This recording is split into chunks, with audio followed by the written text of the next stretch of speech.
Y después de esto, vamos a hacer directamente el cuestionario. Bueno, vamos al concepto de reparación tisular. Es un fenómeno en virtud del cual el organismo cura un daño producido por una lesión, reemplazando células dañadas o muertas por células sanas. Obviamente es esencial esto para la supervivencia, y ya vamos a ver que en este proceso de reparación tienen lugar dos eventos fundamentales, que son la regeneración y la formación de la cicatriz o cicatrización.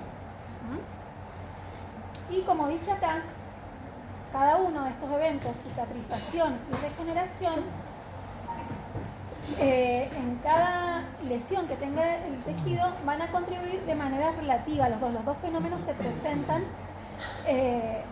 están presentes en mayor o menor medida, dependiendo también de qué capacidad tenga el tejido para regenerarse y también de cuán extensa sea la lesión. Bueno, entonces, como les dije recién, el proceso de reparación involucra a dos fenómenos: la regeneración y la formación de cicatriz o cicatrización. La regeneración siempre se produce a partir de la proliferación de células parenquimatosas, del mismo tipo que pertenecen al mismo tipo del órgano lesionado. Obviamente este tipo de fenómeno se va a dar en cierto tipo de células, como son las lábiles o estables. Sí o sí es indispensable, para que se dé este fenómeno, que esté conservado el armazón de sostén que da el tejido conectivo, lo que va a permitir la restitución ad íntegrum, es decir, el tejido se lesionó y en el proceso de regeneración vuelve a constituirse tal cual estaba previo al daño. Y lo importante es que se conserva la función a través de este mecanismo. Mientras que en el proceso de cicatrización o formación de cicatriz, lo que se produce es una proliferación a partir de los elementos del tejido conectivo. Es decir, se deposita colágeno y se forma la cicatriz. Pero acá, a diferencia del caso anterior, se pierde estructura y función.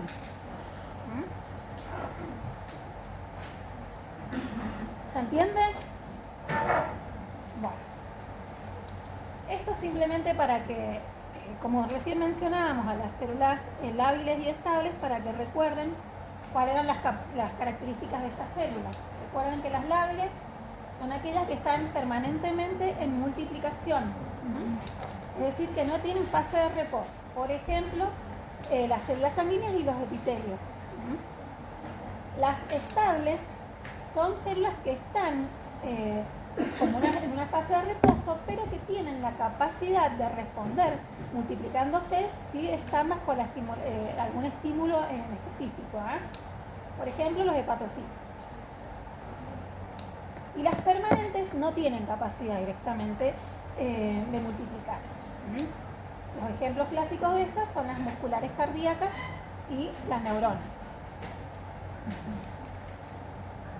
Bueno, esto vamos a explicarlo así brevemente, como para que ustedes tengan idea qué fenómenos tienen lugar en estos procesos de reparación y cicatrización, de regeneración y cicatrización. Cuando un tejido se daña, ya lo hemos estudiado en los distintos teóricos, nosotros con la lesión estamos dañando estructuras tisulares, entre ellas vasos sanguíneos. Ustedes ya saben que cuando se daña un vaso, inmediatamente se desencadena todo el fenómeno de la hemostasia, ¿no es cierto?, que busca a través de la formación del coágulo evitar el sangrado. En simultáneo, porque se ha provocado un daño, se instala el proceso inflamatorio. ¿Cuál? ¿Cuál es el primero que tiene respuesta? Agudo, muy bien. En el curso de las primeras 24 horas se instala un proceso inflamatorio porque hay un tejido que se ha lesionado. Entonces, mientras se está instalando la formación del coágulo, se están dirigiendo también al lugar los neutrófilos. Y después de pocas horas llegan los macrófagos, ¿recuerdan? Porque tienen que fagocitar todos los tejidos lesionados, muertos.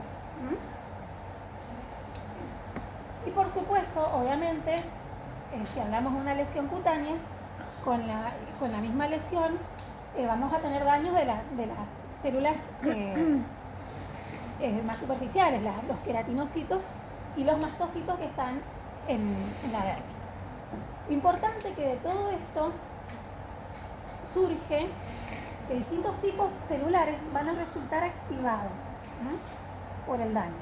Y al activarse van a producir sustancias de vital importancia que se denominan factores de crecimiento. ¿Qué es lo que van a buscar actuando sobre tipos celulares específicos? Esto, la reparación del tejido. Entonces, fíjense, tenemos distintos tipos de factores de crecimiento, algunos que derivan de plaquetas, otros que van a ir a actuar sobre fibroblastos, células endoteliales, células endoteliales vasculares. El factor de necrosis tumoral alfa es otro factor de crecimiento. Hay cantidad de factores de crecimiento. Lo importante es que estos van a actuar, fíjense, fundamentalmente acá, ya sea sobre fibroblastos, células endoteliales y células epiteliales, provocando la migración y la proliferación de esas células. Enseguida les voy a explicar que en el proceso de reparación tiene lugar la formación de un tejido de vital importancia que se denomina tejido de granulación. Y que tienen que tener bien presente el concepto, porque habitualmente, cuando esto es una pregunta de examen muy frecuente, y habitualmente confunden, por la parecido de la terminología, confunden granuloma con tejido de granulación, que no tienen nada que ver. Bueno, entonces, producto de este estímulo en la proliferación de fibroblastos y células endoteliales, se va a generar un tejido que se llama de granulación, que enseguida lo vamos a ver en más detalle, que junto con la proliferación de células epiteliales lo que va a buscar es que el sitio dañado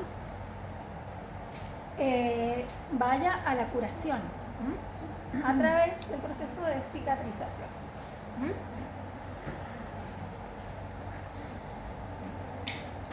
Bien, este tejido de granulación, entonces, es un tejido especializado, característico de un proceso inflamatorio que está en vías de curación y que clínicamente, quiere decir, o sea, cómo lo van a ver ustedes con sus propios ojos, clínicamente tiene un aspecto granular, por eso se llama degranulación. Un aspecto granular, rosado, sobre la superficie de la herida en cuestión. Histológicamente, es decir, cuando nosotros vemos este tejido en el microscopio, ¿qué vamos a encontrar? Está constituido por fibroblastos que están proliferando, vasos sanguíneos, pequeños neovasos se les llama, que están generados, son nuevos, y células inflamatorias. Pueden ser un infiltrado mixto, es decir, algo de agudo con crónico, pero sobre todo esto, tienen que darles claro que principalmente dentro de ese infiltrado inflamatorio lo que van a encontrar son macrófagos. Entonces, ¿qué vamos a ver? Este tejido de granulación, con el paso de los días, va cambiando su composición.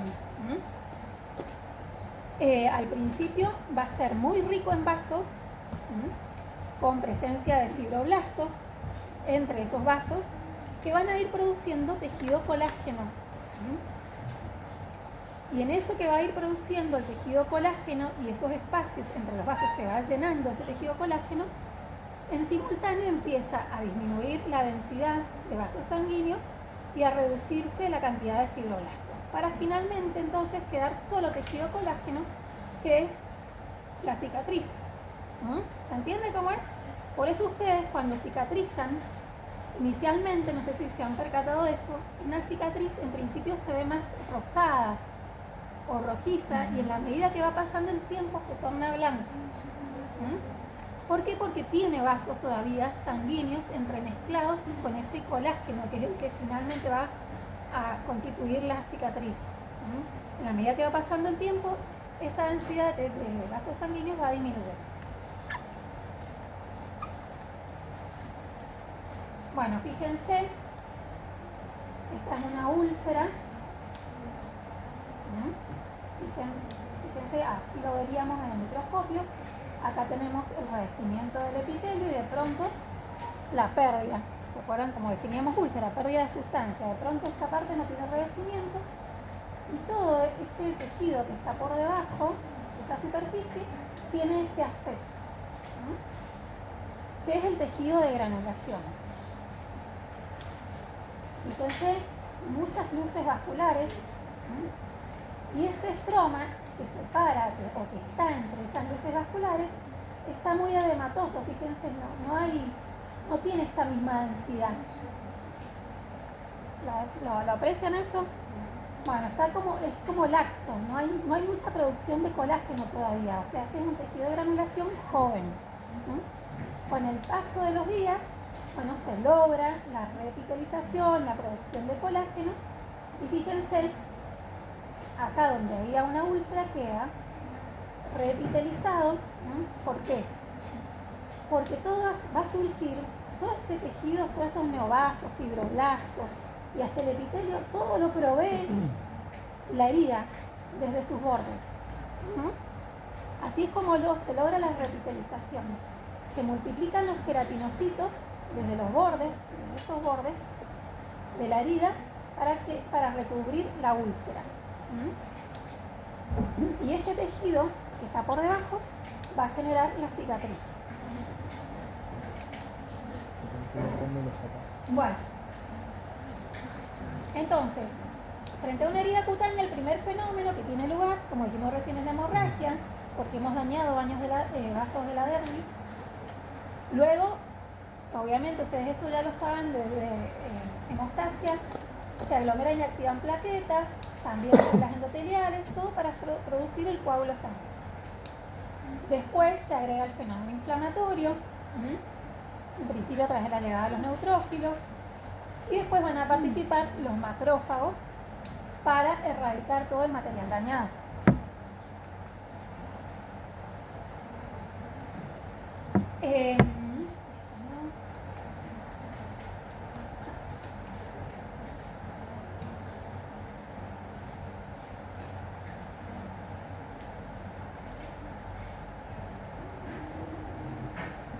Bueno,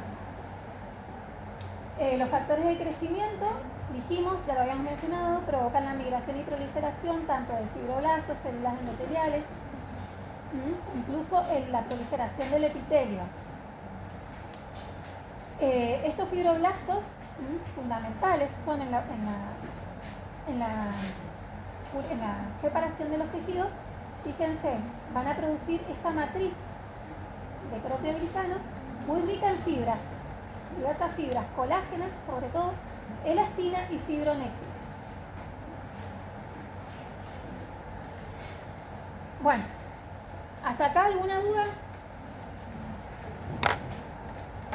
Eso, entonces, es el proceso de reparación de los tejidos. Recuerden, implica la regeneración y la formación de la cicatriz, ¿no? Ahora, vamos a hablar específicamente de estos dos tipos de cicatrización en la piel. Ustedes cuando tienen una herida en la piel, sepan que esta puede cicatrizar de uno de estos dos modos. Lo que se llama cicatrización por primera intención o cicatrización por segunda intención. ¿En qué consiste la cicatrización por primera intención? Tiene que tener la herida ciertas características para que esto pueda darse. Básicamente se trata de heridas que no han tenido gran pérdida de tejido. que tiene bordes que pueden aproximarse, que no son heridas infectadas, son limpias. Y que justamente como no ha habido gran pérdida de tejido, justamente no van a, en el proceso de reparación, no van a formar gran cantidad de tejido de granulación. Y característicamente dejan estas una mínima cicatriz. El ejemplo característico de esto es cuando ustedes están en su casa y de pronto se cortan con un cuchillo en la cocina, o cuando en el contexto de una cirugía les provocan una herida quirúrgica, obviamente para hacer una intervención. Entonces, no hay gran pérdida de tejido, los bordes son limpios, pueden aproximarse y se cicatriza entonces de esta manera, por primera intención. ¿Alguna duda de eso? Bien, ahora, la otra forma de cicatrización es por segunda intención. Acá sí esta se caracteriza por una pérdida de tejido más extensa, al contrario del anterior. Y justamente debido a eso se pierde el armazón del tejido conjuntivo del estrómago. Son lesiones que se acompañan de una reacción inflamatoria intensa, y que por lo tanto para reparar van a requerir mayor formación de tejido de granulación. Por lo tanto dejan cicatrices no tan, cicatrices más grotescas, que generalmente se acompañan de contracción de la herida. El ejemplo típico de una herida de este tipo que va a curar así, por ejemplo, una lesión con desgarro, por ejemplo, provocada por una mordida de un perro, en donde no se pueden aproximar los bordes con puntos, sino que se tiene que dejar que la herida cure a través de este proceso. Bueno, esto simplemente es lo mismo, pero como de manera comparativa, mostrado con una ilustración. Fíjense, esta sería la cicatrización por primera de una lesión que prácticamente ha tenido una mínima pérdida de tejido. Fíjense, la típica, como les dije yo, producida por el corte de un cuchillo, con formación del coágulo y todo lo que vimos recién. El fenómeno, ¿cómo va a curar? Fíjense en la progresión, empieza a reepitelizarse la superficie a partir de los bordes de ese epitelio. El coágulo queda, en ese sentido, el coágulo de sangre queda por encima, ya separado de la dermis, y a nivel de la dermis proliferan los vasos, el tejido de granulación, que fíjense, comparativamente, no es tan exuberante como en la cicatrización por segunda intención. Y finalmente, el proceso de cicatrización, donde acá queda una cicatriz mucho más discreta y acá una cicatriz con retracción. ¿Ven esa depresión?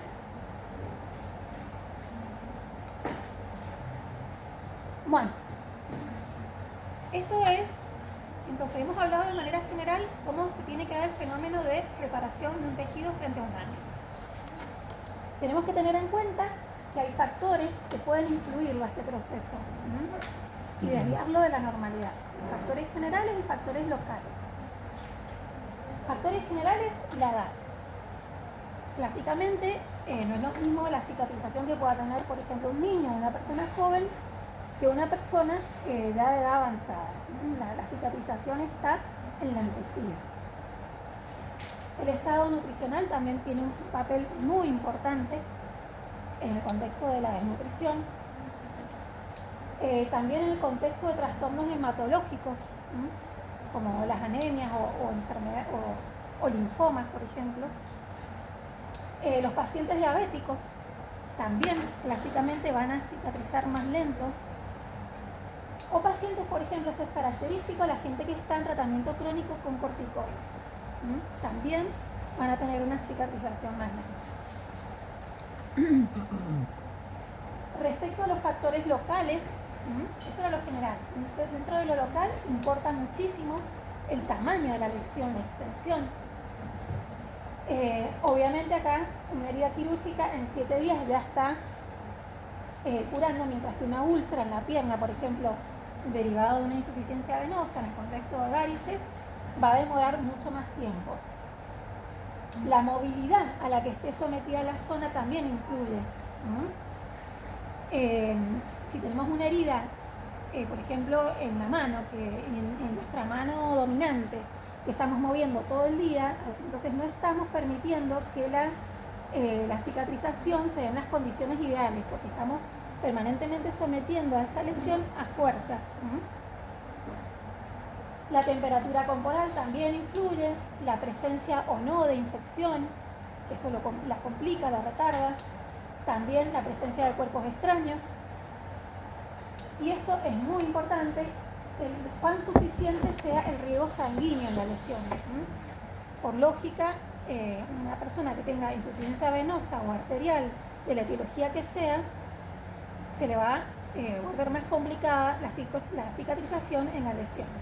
Por eso, por ejemplo, es característico, yo no sé si ustedes han escuchado, los pacientes oncológicos que reciben tratamiento con radioterapia,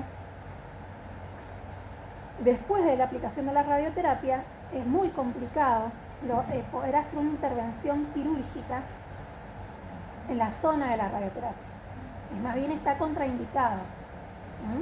¿Por qué? Porque la radioterapia provoca, en respuesta a la irradiación, la cicatrización del tejido lesionado con mucha formación de fibrosis. Una fibrosis que va a tener pocos vasos sanguíneos. Y justamente cualquier tejido para cicatrizar bien necesita una buena densidad de vasos. Entonces, si a un paciente en esas condiciones le hago una cirugía, lo voy a complicar.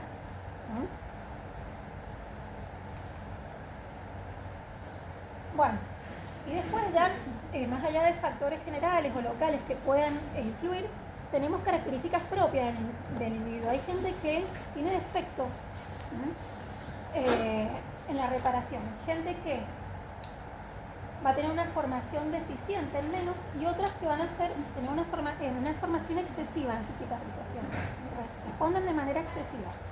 Ejemplos de esto, bueno, tejido de granulación exuberante se llama, cicatrices hipertróficas y la cicatriz queloide. ¿Conocen lo que es la cicatriz queloide? ¿Saben? Bueno, es común de ver la cicatriz queloide, bueno, y es una forma particular de reaccionar de cada individuo frente a la lesión. Son lesiones que se caracterizan por permanentemente estar proliferándose. Se produce inicialmente la cicatrización, ustedes habrán visto, la cicatriz queloide puede producirse porque se lesionó la piel por un corte o porque de pronto le colocaron una vacuna a la persona y reacciona con el queloide. Y clásicamente, bueno, en principio sí responde como cualquier proceso de reparación, pero después no se detiene la producción del colágeno. Entonces son lesiones que lentamente siguen proliferando y cada vez se van haciendo más grandes. Y tienen la característica, porque como es muy individual ese tipo de respuesta, de que uno puede sacarlo y volver a recibirlo. Bueno, estos son ejemplos de cicatriz queloide. Fíjense, por lo que sea que haya tenido daño este tejido, responde de esta manera. Fíjense, acá está, la epitelización se produjo bien, está todo reepitelizado, pero a nivel de la dermis hay una producción excesiva de colágeno permanente, que hace que vaya aumentando progresivamente esa lesión. Este es un ejemplo de granulación exuberante. El tejido de granulación, así se ve, como granulitos, como les dije recién, rosados, pero acá es exuberante. Fíjense, no sé si alcanzan a percibir cómo sobresale en relación a la superficie cutánea adyacente. Esta es una fotografía de lo que les mostré recién, este es el tejido de granulación.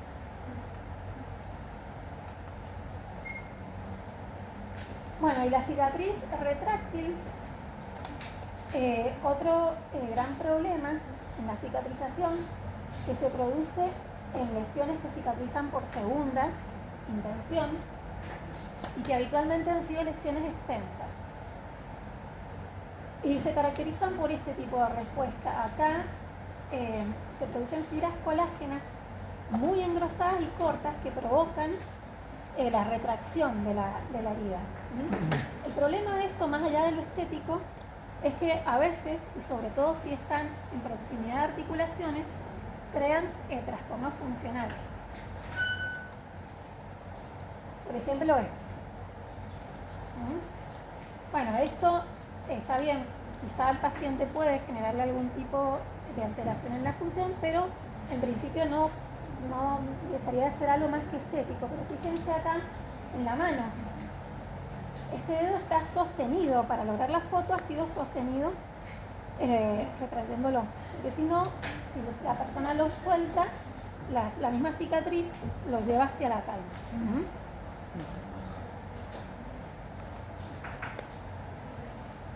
Bien, ¿hasta ahora alguna duda? Bien, entonces, así como explicamos el proceso de reparación en general con el clásico ejemplo de una lesión en la piel, lo mismo va a pasar en el hueso. Esto se los explico así, muy por encima, porque ustedes tienen la posibilidad de ver como futuros odontólogos fracturas óseas. Entonces, como sabíamos, recién como dijimos en el esquema, todo parte de una fractura, es decir, la fractura ustedes saben que es la pérdida de continuidad a nivel óseo. Fíjense, vuelven a presentarse los mismos eventos que explicamos para la lesión cutánea. Inmediatamente hay hemorragia porque se han dañado vasos, que buscan lo mismo, el mismo efecto, detener el sangrado y generar un coágulo. Este coágulo va a encerrar a los extremos óseos fracturados, a los trazos fracturarios que están contiguos. A la vez se va a instalar el proceso inflamatorio, tal cual lo vimos para la piel, en principio con la llegada de neutrófilos, luego macrófagos. Obviamente va a haber necrosis, algo de necrosis en esos extremos de fractura, que luego todo este material necrótico va a ser reabsorbido por los macrófagos. Y también, al igual que la piel, se liberan los factores de crecimiento, que van a llevar a la proliferación de fibroblastos y neobasos. ¿Ven que hasta acá es todo tal cual lo explicamos para lo que fue recién? Entonces, estos fibroblastos y neobasos surgen a partir de zonas periósticas y endostáticas. Se forma, en principio, entre los 3 y 7 días de producida la fractura, lo que se llama callo fibroblástico, porque en su constitución hay fibroblastos. Bien, y comienza a darse en ese callo lo que se denomina osificación membranosa. ¿Qué significa esto? Esta es la única diferencia que tiene el tejido acá respecto al resto del proceso cicatrizal. Estos fibroblastos van a tener un comportamiento del tipo de osteoblastos. ¿Ustedes saben lo que son los osteoblastos? Bueno, son las células óseas encargadas de fabricar huesos. Entonces, en el sitio de la fractura, son estos fibroblastos los que se van a comportar como osteoblastos y van a empezar a producir el hueso. En principio un hueso inmaduro que se denomina osteoide y que lentamente con el curso de los días va a ir formando trabéculas, después va a tener un patrón reticular y por último laminar. Por eso este es el desarrollo evolutivo de un callo. Primero es fibroblástico el callo, después pasa a ser reticular y por último laminar. Bueno, esto simplemente de manera gráfica, explicar lo que les dije recién. Pensé, en principio, en primer instante, la formación del coágulo, luego el callo fibroblástico, con la llegada de fibroblastos a través de esas dos zonas, perióstica y endostal. Y comienza, obviamente, a partir de estos fibroblastos, fíjense qué importancia el fibroblasto, formar el hueso y finalmente el callo laminar.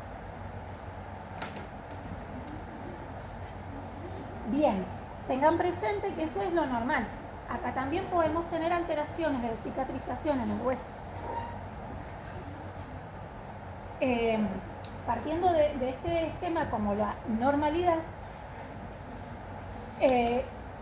una fractura ósea puede tener estos tipos de cicatrización anual.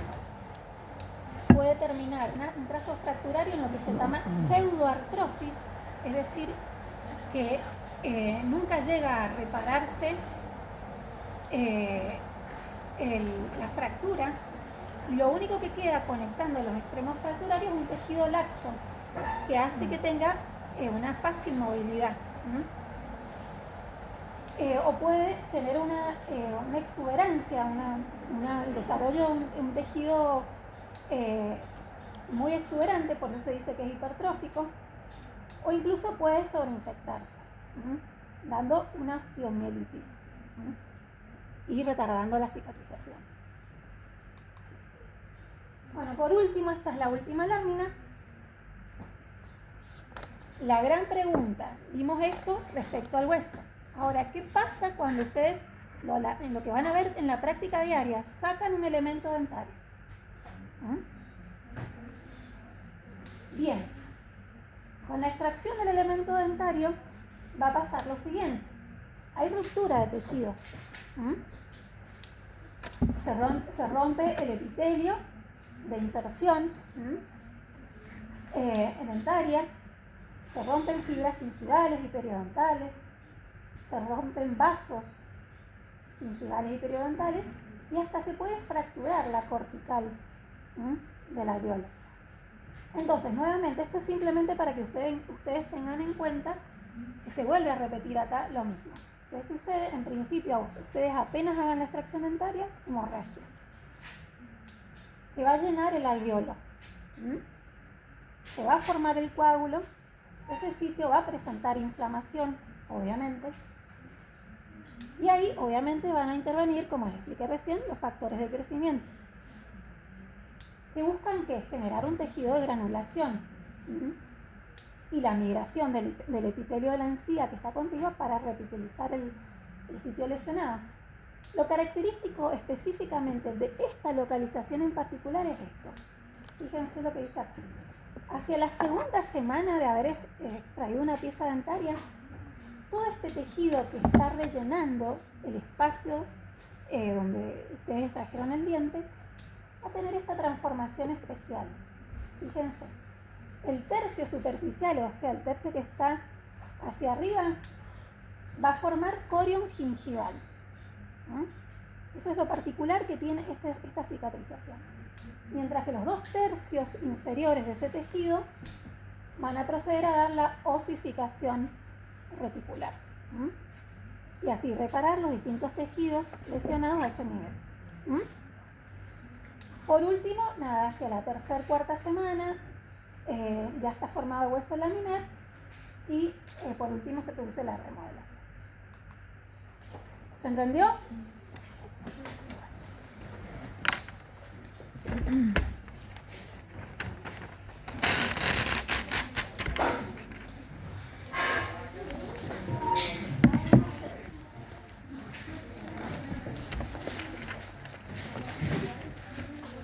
Lo primero que vamos a hacer y ahora esto es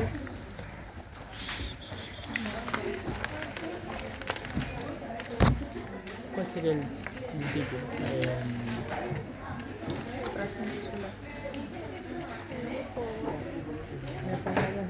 Y sí, allá no. ¿Ah? ¿A este de acá ahora? Sí, ¿La otra y la otra? sí, los dos. Duolingo. Yo también lo tengo. Seguido. No lo uso nunca.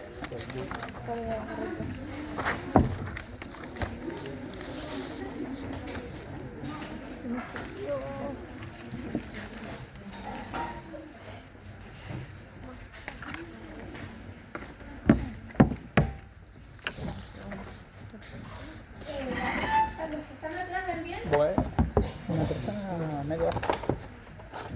Le saca